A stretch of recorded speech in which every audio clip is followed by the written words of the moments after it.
Indonesia.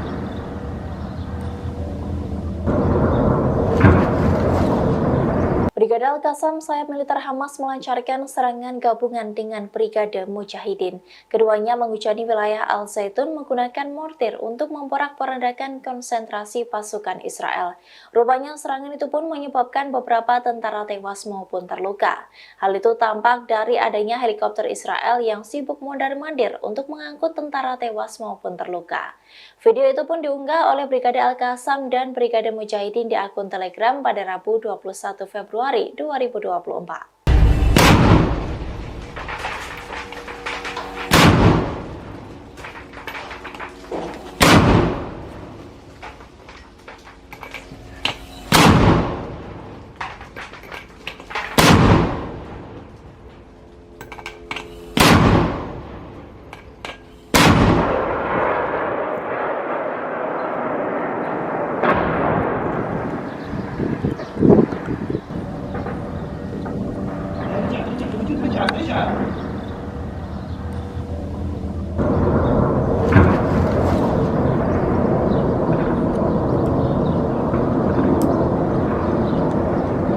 Download Tribun X sekarang, menghadirkan lokal menjadi Indonesia.